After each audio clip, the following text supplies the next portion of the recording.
And two? Yeah, I'm gonna let everyone in 2 minutes. And Brittany, I made you a co-host as well. Everyone's a co-host here.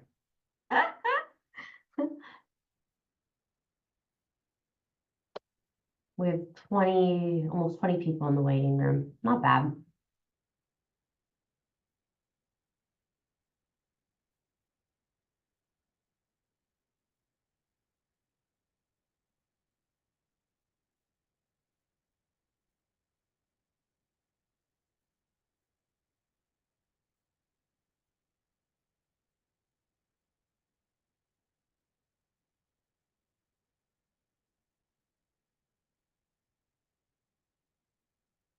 I feel like there was a lot more at this time.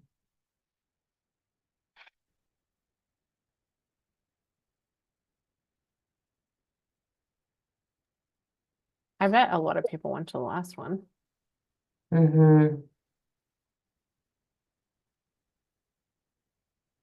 So maybe that does mean they want them a little earlier.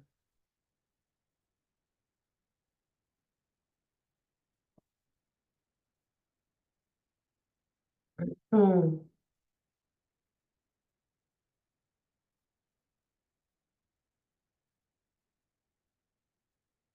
I'm gonna admit them all, and then I'll give them a couple more minutes.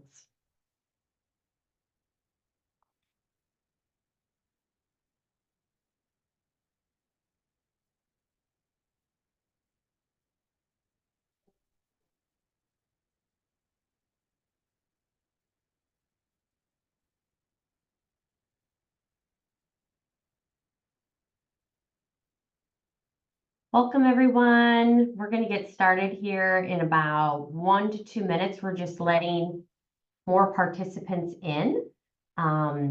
You are all muted, and so if you can just hang on a couple more minutes, we'll be starting shortly. Thank you so much.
Okay, everyone, we're going to get started. Thank you so much for joining our filing/graduation Zoom meeting. My name is Sarah Mooney, and I'm a senior academic advisor here in Graduate Studies. You are all muted. Feel free to keep yourself muted. We will allow you time at the very end to unmute yourself and ask questions verbally, or you can ask any questions you have throughout the Zoom meeting in the chat. We do have a lot of people in grad studies helping answer all of those questions in chat, so we do appreciate your patience. Our last filing webinar we had last week, I think over 200 students were attending, and we tried our best to keep up with the chat questions. This one so far is under 100, so hopefully we'll be able to manage the questions more. Hopefully we'll get through all of your questions too, just through this whole Zoom meeting. It should last about an hour. And with that, I will get started.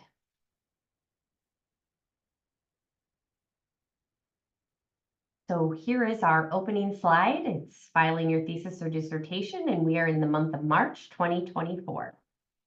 Here is our wonderful team in grad studies. This is our academic services team, directed by Sarah Driver. She's our our Director of Advising. She's here on this Zoom meeting, helping to answer questions in the chat. We have Jai Wen and Adair, who are helping out in the chat as well. There's me, Sarah Mooney. Sam is on maternity leave, and Brittany is our newest member and our newest senior academic advisor on our team. And so happy to have our entire team here on this call with us. So here's our agenda for the meeting. I'm going to go over when do you file, highlighting our dates and deadlines of when you are able to file your thesis or dissertation. What eligibility do you need to meet in order to file and graduate? I'll talk about required registration in order to file, and then the 3 steps of what goes into actually filing. And then I'm going to discuss what happens after you file and submit all your paperwork.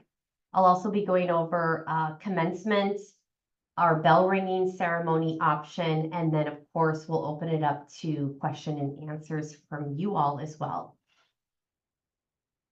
So when do I file? Eligibility and deadlines. So here's our filing calendar. This is all on our website as well, and we'll be throwing these links into the chat. We try to have 1 deadline per term or per quarter. And when I say filing, I mean graduation and filing is kind of the same thing, and it means the same thing. So graduation and filing are all encompassing and mean the same thing. We have 1 deadline per quarter. We have a big one coming up for the winter term, which is March 15th. I'm not sure if most of you on the call are trying to hit our March 15th deadline, or if you're more focused on filing and graduating in the spring quarter, which would be our June 6th deadline. And then we also offer a summer deadline as well. Each deadline requires enrollment, which I'm going to go over further throughout the slides as we discuss that. But what these deadlines mean is that you can file and submit your thesis or dissertation and all of the required paperwork before the deadline. And we also allow you to submit everything even on the deadline day. So for example, if you're going to be submitting everything by March 15th, and you're not going to actually do it until the 15th or on the 15th, that's totally fine. Just know that you have the entire day of March 15th or June 6th or September 13th. We allow students to file all the way up until 11:59 p.m. that day. So we're pretty generous with that. We work with you. If there's anything missing, or we find something that, you missed, you've still made the deadline if you've made a concerted effort to submit most of the documents. We're pretty student friendly and we work with students. So just know that even if you submit on the deadline day, you've made the deadline. And we work with you all the way up until almost midnight that night, which is really great for students. Each deadline has a different degree awarded date, and the degree awarded date is that magical date that's going to end up on your actual diploma. So if you're going to submit all of your paperwork by March 15th, the day that will show up on your diploma will be March 22nd, 2024, and you will be on our winter degree list. This does require you to be enrolled in units for the winter term or on approved filing fee for the winter term. I'm going to go into more detail about that in the next couple of slides. If you're trying to submit by our June 6th deadline, that means that your diploma will say June 13th, 2024, and you're required to be enrolled in the spring quarter or on approved filing fee for the spring quarter. And then I'll dive more into this summer deadline as well when we go through these slides. So these are our upcoming deadlines for you to file and graduate.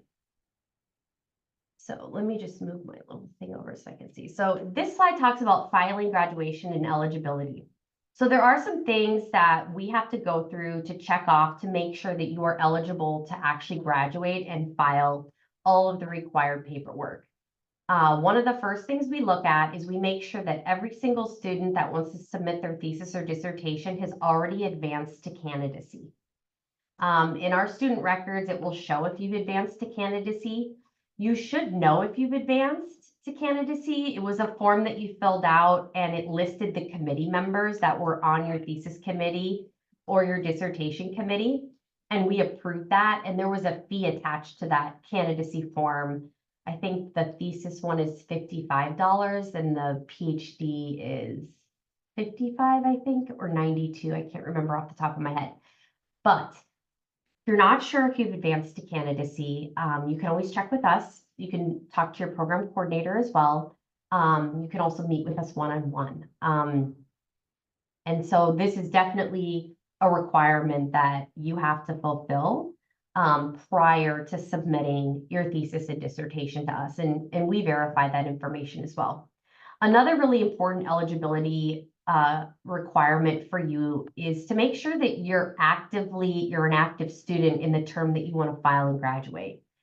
So you have to either be registered or on approved filing fee in the quarter that you want to actually file and graduate. I'm going to go over this bullet point in more detail after this slide, because it does get a little confusing for students on registration versus filing fee. And so the next slide, I'm going to go more into that. For master's students, we want to make sure that you've passed all the courses that are listed on the candidacy form. We want to make sure that everyone's cumulative or overall UC GPA is a 3.0 or above, that all I or NG grades are resolved, and that your committee members have all been approved, which they would be if you are advanced to candidacy. That's part of that candidacy process, that we're approving those committee members that you listed on that candidacy form.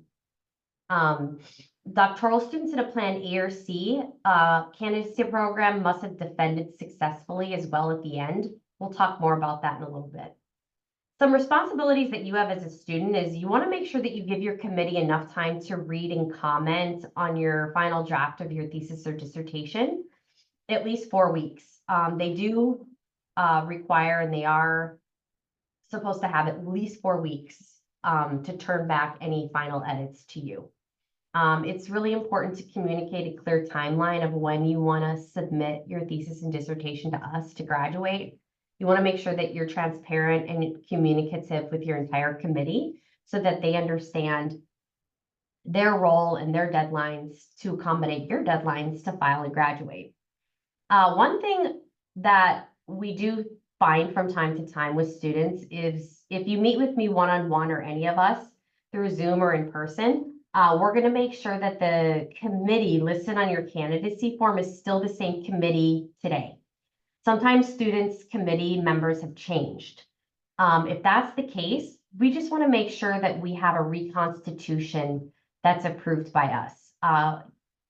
You can still submit a reconstitution to us today if you are like, oh gosh, my committee member has changed. I'm trying to file by March 15th. So it's important for you to know, is your committee still the same? If it is, you're good to go. If any members have changed, you want to make sure that we have an approved reconstitution on file for you, because that's approving the new committee members that are going to sign off and approve your final draft of your thesis and dissertation. So required registration to file, this is our next slide. So whatever term or quarter that you're wanting to file and graduate in, you either have to be registered in units during that term, or you have to be on approved filing fee. I would say the majority of our students are registered in units during the quarter that they plan to file or graduate. Filing fee is for a very small subset of students that are eligible for filing fee. Filing fee status is not required in order to graduate and file your thesis or dissertation. I would say the majority of our students are in units. They're registered regularly, like in 12 units during the quarter that they are going to file and graduate. So for example, let's say you want to hit our June 6th deadline. You want your last quarter here to be spring. You plan to file during the spring quarter.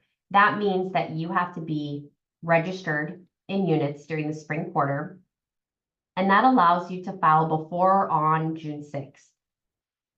For students that are registered in units during the spring quarter, there is also this summer session period where if you miss our June 6th deadline, you have the benefit of filing throughout any time during the summer, all the way up until September 13th, if you want to avoid being here for the fall. So if you're trying to hit our June 6th deadline, that's great. Make sure you're registered in the spring quarter.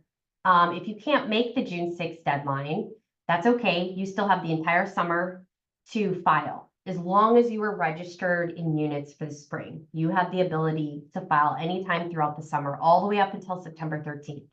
So that's really good to know if the June 6th deadline seems tight for you. As long as you're registered in the spring, you can file anytime during the summer to avoid fall registration. The only difference between making our June 6th deadline and our September 13th deadline is the degree conferral date that will show up on your diploma. If you make our June 6th deadline, your diploma will say June 13th. If you make our deadline by September 13th or sometime in the summer, your degree conferral date will be September 13th. That's the only difference.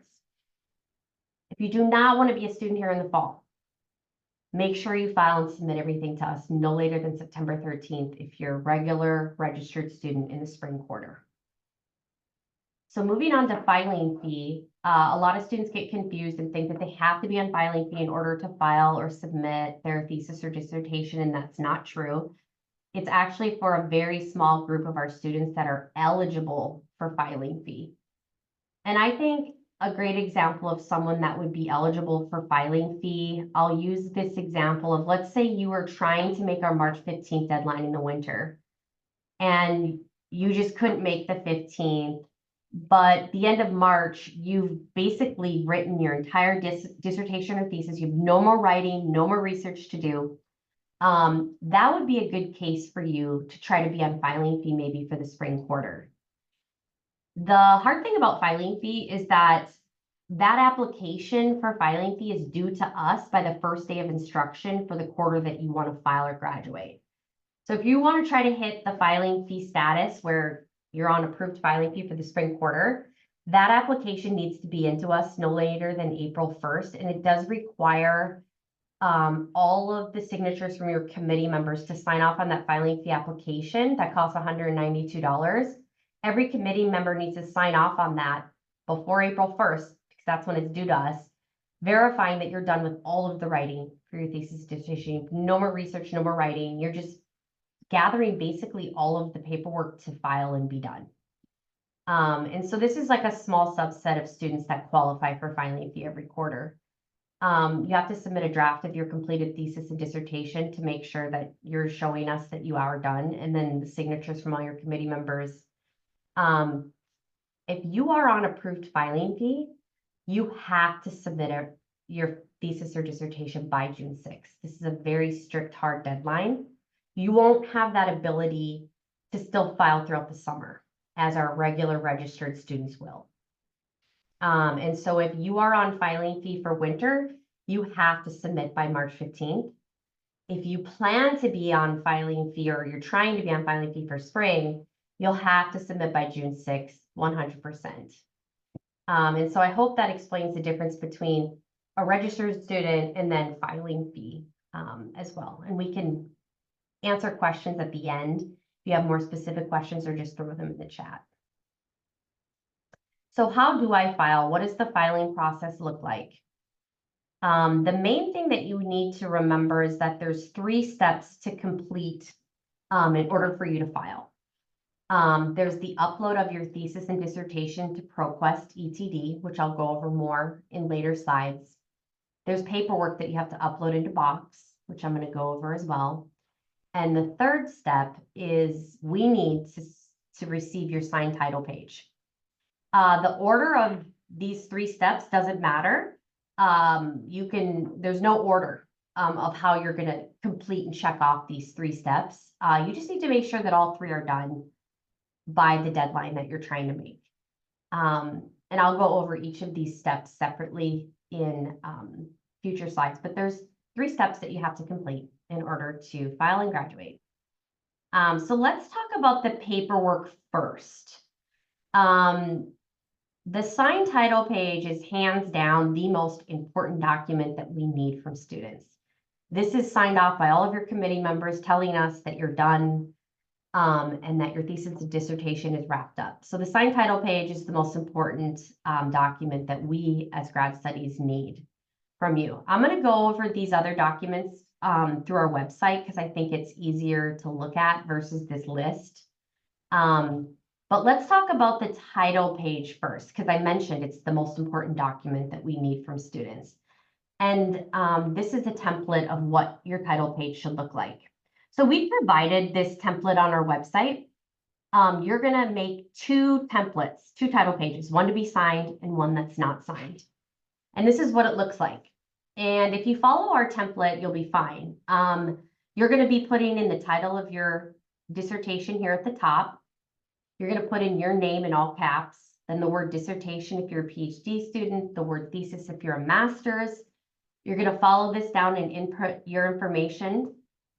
It'll be your program, maybe your psychology, so you'll put psychology here.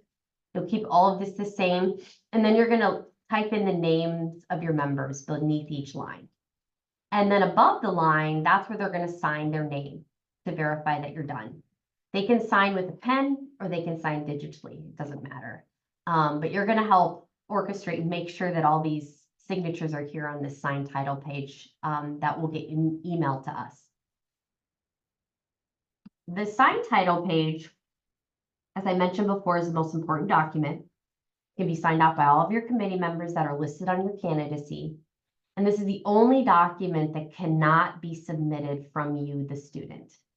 And so your coordinator, your graduate program coordinator, or your PI can email us, your SAA, your signed title page. So the signed title page cannot be emailed from you, the student. It has to come from either your coordinator or your PI. You're gonna make another title page. It's gonna be unsigned. It's gonna look exactly like your signed title page. It will include the names of your members of your committee. It just won't include the signature. And the unsigned title page is going to serve as the very first page of your thesis or dissertation. So when I open up your thesis or dissertation in ProQuest, the first page I should see is the unsigned title page. It will be Roman numeral page number 1. And so that is all of the information about the title page. There's a lot in there because it is an important document. I am going to pause this for a second and move over to our website. You can see the website, right? Yeah. So we're going to put this link in the chat. And as I mentioned before, the 3 steps, I talked about the signed title page. Now I'm going to talk about the paperwork that you have to submit to us. And this is all going to be submitted through Box. And on our website, there's a link right here. The signed title page, remember, doesn't get uploaded to Box, it gets emailed to us from either your coordinator or your PI. The next documents that I'm going to go over are documents that you as the student will be uploading into Box. And you do it all at once. You can start working on these documents now and gathering them. And then when you're ready to upload them into Box, you can do so at the same time. The first one is a PDF copy of your abstract. The next one is this dissertation release agreement. This does require signatures from you and your major professor. And you're going to be indicating whether or not you want an immediate release of your dissertation or you want an embargo period. If you're not sure what this means or you haven't even discussed this yet with your PI, I would suggest to do that. It's usually a conversation that you have between you and your major professor. I would say most students do immediate release, but some students do an embargo period for a certain amount of time. If you have maybe highly sensitive information or you have future publications, maybe potential publications. But again, this is something that is really up to you and your major professor to indicate on the form, and then you both sign off on this form. The next document, the third document, is an exit form. It's just gathering what are you doing after you graduate. And your graduate program coordinator will sign this and give it back to you to submit to us.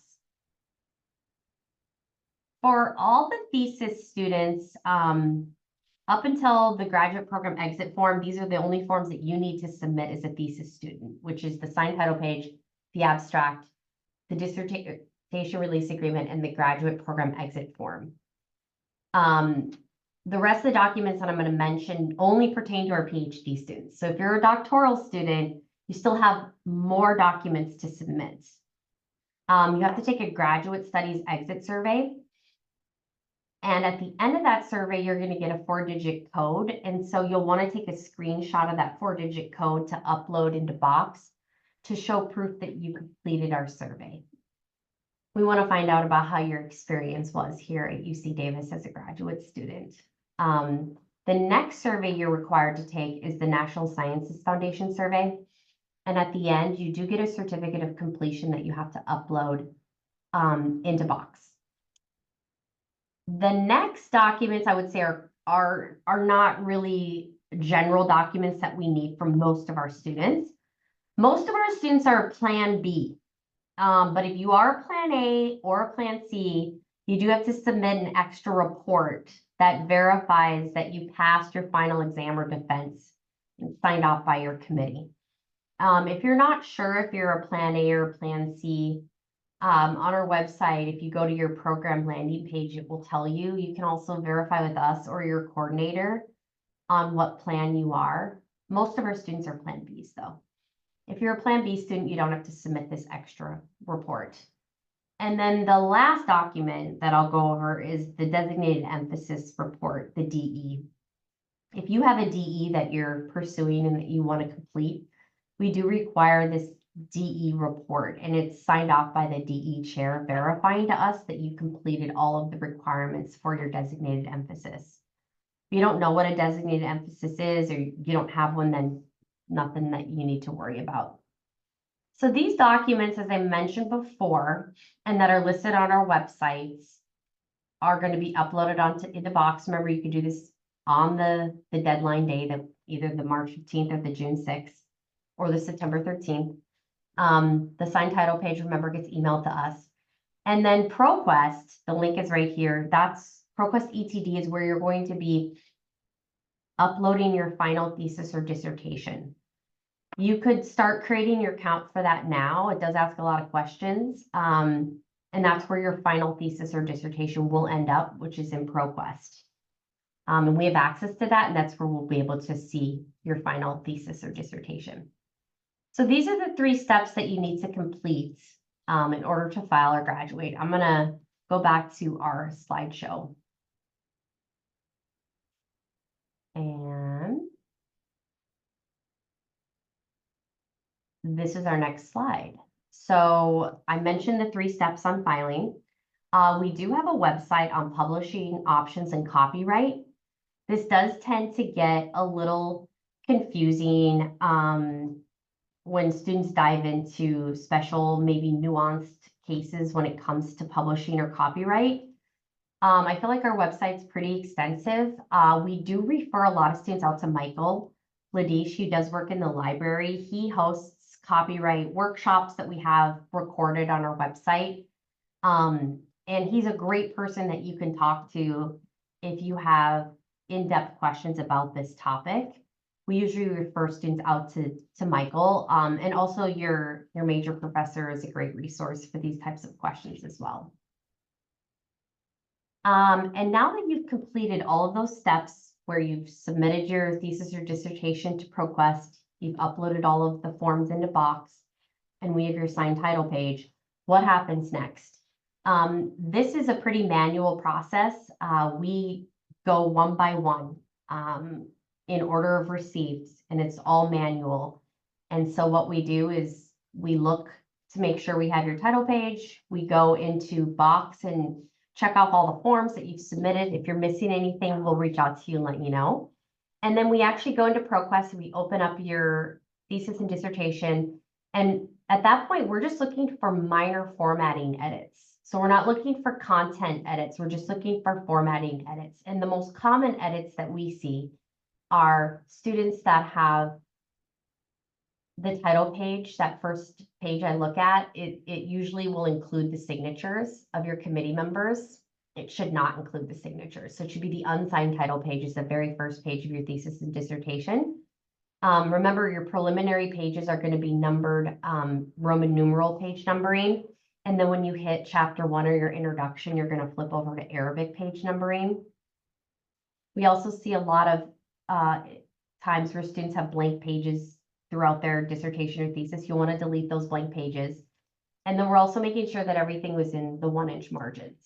And that's really all we're looking for. If we find edits, it's completely okay. We email you, you've still made our deadline. And some of you may not hear from us until after the deadline. And because a lot of students submit on the deadline day, and we just go one by one in order of receipt. And so you may be anxious and worried about, oh my gosh, did we get it? Is everything okay? If you've made a concerted effort to submit the documents, even if something's missing or we find edits, you still made the deadline, and we'll reach out to you. Once we approve it in ProQuest, we send you an email and we include the degree conferral letter. A lot of you may be anxious to get that degree conferral letter as well, because that's what you're going to use for potential employers to verify that you've completed your degree. And so we work as hard as we can to get those out to you as quickly as possible. The closer you get to submitting to our deadline day, it does take about 1 to sometimes 2, even 3 weeks to get that letter from us because of the amount of submissions that we do receive. If there's an extenuating circumstance or you're anxious and you need that letter, you can always feel free to reach out to us and we can see what we can do on our end to help you out. And we're a team here, and so we try to get through these as quickly as possible to give you that magical approval and that degree letter and that conferral letter in the email. Once you get that degree conferral letter, in that email, there's also information about how you can request your actual diploma. Your diploma takes 3 to 4 months to get, and it's not issued by us. It's issued by the registrar's office. And so there's a link in that email that we'll send you where you can go in and request to get your diploma. That does take 3 to 4 months to get. You can get a degree awarded transcript about 2 months after your conferral date. That does show that it's degree awarded on that official transcript. If you do need that, that's something you can request through the registrar's office, but that's 2 months later. So the first thing you get is that approval from us with the degree conferral. Then 2 months later, you could, if you wanted to, it's not required, you could request an official transcript that shows degree awarded. And then 3 to 4 months later is when you'll get that diploma in the mail. 2 other topics that students want to know about is commencement and the bell ringing. Our commencement ceremony is on June 13th. I'm not sure if you've received information about it, but students can start registering for it now. It's not required. You don't have to participate in commencement if you don't want to, but I think a lot of students want to. We only offer it 1 time a year. And in order to qualify to participate in commencement, you just have to have advanced to candidacy, either now or by April 1st. You don't have to actually file and submit your dissertation documents to us to participate in commencement. You just have to have advanced to candidacy to participate in our June 13th commencement. We have a whole commencement website that we can put in the chat for you to look at. And there's even an email if you have questions about the ceremony or the commencement details that people will answer you and help you navigate all of that. We also offer an in-person bell ringing ceremony in Walker Hall where we're located. A lot of students like to do this. It's really personal. You can bring in family members. You can do this anytime you want after you submitted all your paperwork though. You could do this anytime with us. We're here most days, and it's a really fun experience. You get to come upstairs to Walker Hall. We announce your name, we give you the conferral letter, and you ring bells, and we ring bells, and it's a lot of fun. Parents and family and friends come up, take pictures, and again, it's optional, but it is there. And I think a lot of students utilize this if they can't make the commencement ceremony. And sometimes students do both because they just want to keep celebrating and it's a lot of fun. So if you're interested in that, you would just sign up on our appointment website that we can throw into the chat as well. There is an in-person bell ringing option on our appointment system. You can also email us too. If you have any, extenuating circumstances or particular personal questions about your personal situation or your record, you can always feel free to make an appointment to meet with any of the SAAs. We offer in-person appointments and then Zoom appointments almost every day, Monday through Friday.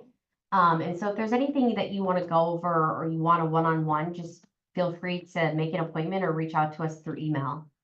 And I think that concludes me yammering on and on about everything. I hope everything was clear, and I guess now we can open up the chat to answer your questions, or if you want to unmute yourself and raise your hand, you can also do that as well. I'm going to stop sharing and I'm going to look at the chat. Okay, I just want to say there's been a lot of questions about commencement, and I just want to cover a couple of things. So Graduate Studies only has one commencement ceremony per year. I'm sorry, one commencement ceremony day per year. This year there will be 2 ceremonies, one for master's students and another one for MFA and PhD students. But we do not have like a winter ceremony or anything like that. So if you want to participate in commencement, which is not linked to graduation, as ceremony said, it is typically, I think, the second week in June each year, somewhere around the 13, 14, 15 timeframe typically. And that registration process is through the commencement website. There's a lot of information up there. You don't have to be graduated before then. You just have to be advanced to candidacy. So that's a few things about commencement.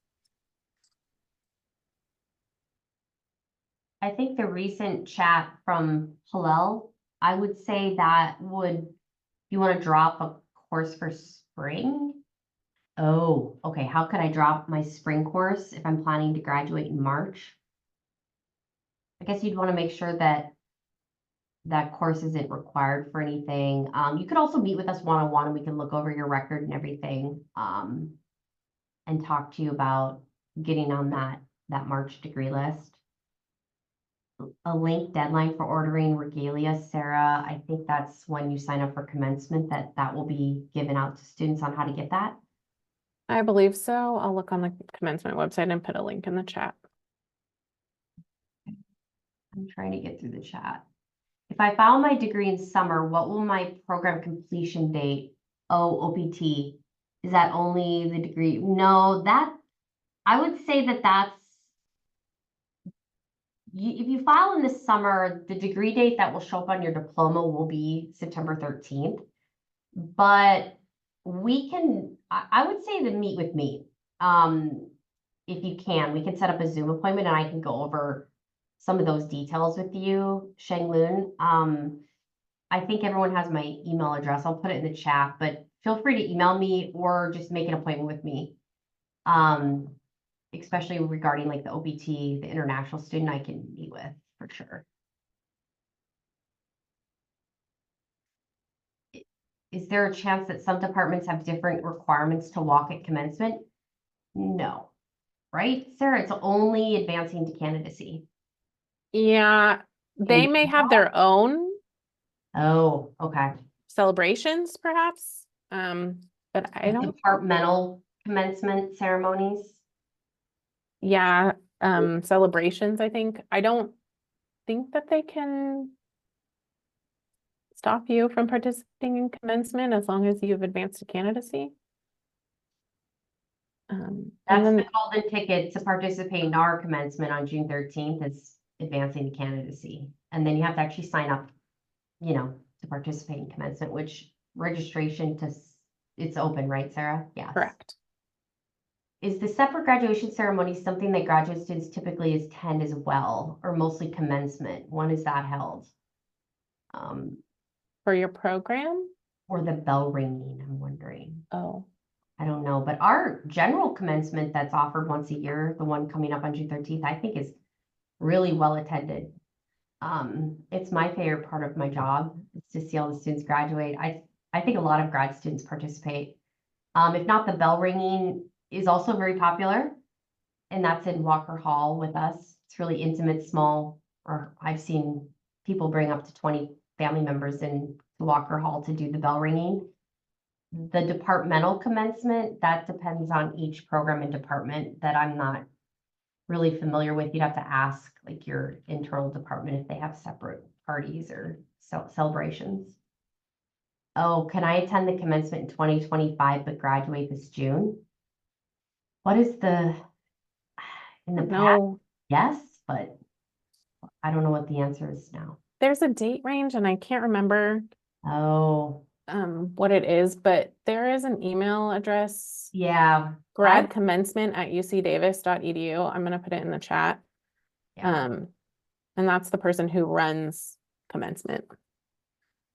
they'll be able to answer that and verify that. There's a couple of questions also about like when you'll receive a conferral letter, if you have a job, etc. So we say, especially if you submit on March 15th, you gotta give us like 3 to 4 weeks because we are inundated. We do the best we can, and typically we turn them around faster than that. But Xiaowen, who's here, is our main point of contact, and she is processing hundreds of these submissions. If you shoot us an email stating that, you know, you're starting a position, we'll do our best to expedite your conferral letter. But if you need a truly expedited degree, if you need to have a diploma earlier than the 8-ish weeks it takes to be available, there is an expedited degree process. And I will put that link in the chat in just one moment. Thank you, Sarah. What happens during the commencement? All the students line up and then they come inside. Pomp and circumstances played, there's speakers, get to walk across the stage, take lots of pictures. I think it's a lot of fun.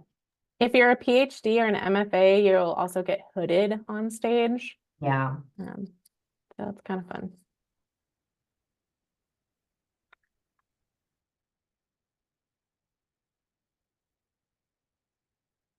The form, the embargo agreement form from Natalia.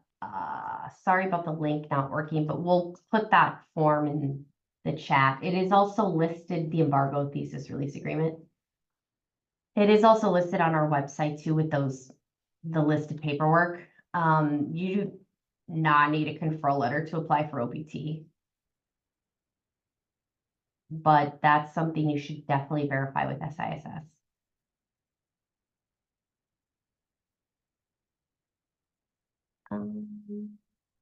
Have I missed anything else, Sarah? Or anyone? There's a question about why master's students don't have hooding ceremony, and I think the idea is that it's not a terminal degree. You could potentially go on. I don't know that that's a thing that is typical for master's students, but I do know that MFA and PhD are terminal degrees, and I do know that they will be doing hooding. And Xiaowen, I'm struggling to find the expedite form. If you see it, can you add the link? And remember, all the information that I've gone over is on our website. You also have the ability after this Zoom meeting to email us, to set up a one-on-one Zoom appointment with us, and to also meet with us in person in Walker Hall. If you want to go over your particular situation, we're here to help you through it all. I know it can be a stressful time for most students, but also really exciting. Other than that, we'll hang on longer for anyone who has questions, but as far as the information that we have, we've completed that. And so feel free to stay on and put more questions in the chat. But thank you so much for attending, and we appreciate your time. Hope it was helpful. Thank you. Thank you so much. I think you can stop recording, Sarah.